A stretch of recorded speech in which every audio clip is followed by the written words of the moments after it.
नमस्कार, SPN9 news में आपका स्वागत है। मैं हूं आपके साथ दिनेश कुमार। लोकसभा चुनाव को मद्देनजर रखते हुए प्रधानमंत्री नरेंद्र मोदी देश भर में ताबड़तोड़ जनसभाएं और चुनाव प्रचार करते हुए नजर आ रहे हैं।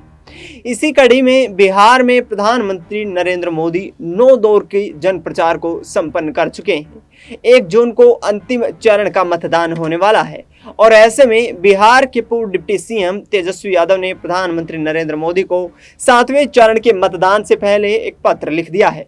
उन्होंने कहा है कि प्रधानमंत्री नरेंद्र मोदी जी, आप बार बार बिहार के दौरे पर आ रहे हैं, लेकिन आप लोगों को भ्रमित करने की असफल कोशिश कर रहे हैं, जो कि कभी सफल नहीं होने वाली है। इसके साथ साथ उन्होंने कहा कि 2021 में जिस वक्त जेडीयू के साथ मिलकर के आप सरकार में थे, उस दौरान आपने बिहार में जातिगत जनगणना का एक वायदा किया था, लेकिन आपने वो पूरा नहीं किया, बशर्ते आपकी सरकार गिर गई और हमने लोकसभा चुनाव से पहले ही जिस तरीके से किए हुए वायदे को पूरा किया, वो तमाम राज्य खर्चे के आधार पर जातिगत जनगणना करवाई गई। उन्होंने कहा कि जातिगत जनगणना के बाद 75% आरक्षण को लेकर के हमने एक कानून बनाने की कोशिश की, लेकिन वो कानून बिहार में लागू नहीं हो पाया। इसके साथ साथ आपको बता दें कि केंद्र में संविधान की 9वीं सूची में आरक्षण को लेकर के यहाँ पर जो आरक्षण को बढ़ाने की मांग भी तेजस्वी यादव करते नजर आ रहे हैं। उन्होंने कहा है कि बिहार में विशेष आर्थिक पैकेज देने के आपने जो वायदे किए थे, उन दावों की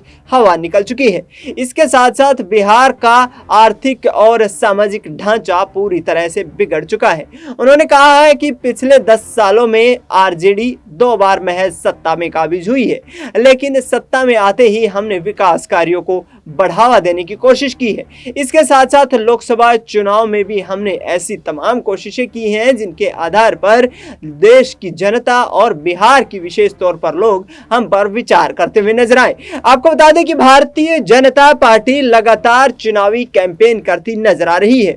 जीतन राम मांझी, उपेंद्र कुशवाहा, चिराग पासवान, पशुपति पारस, ये तमाम नेता जो कि बिहार की राजनीति में अपना नाम पहचान रखते हैं, इस वक्त बीजेपी के खेमे में खड़े हुए दिखाई दे रहे हैं। जबकि महागठबंधन, जिसमें कांग्रेस पार्टी, आरजेडी और इसके साथ साथ तमाम वाम दल शामिल हैं, वो यहाँ पर भारतीय जनता पार्टी को कड़ी चुनौती देने की बात करते नजर आ रहे हैं। आपको बता दें कि यहाँ जिस तरीके का माहौल इस वक्त देश में देखने को मिल रहा है, वाकई कांटे की टक्कर दिखाई दे रही है।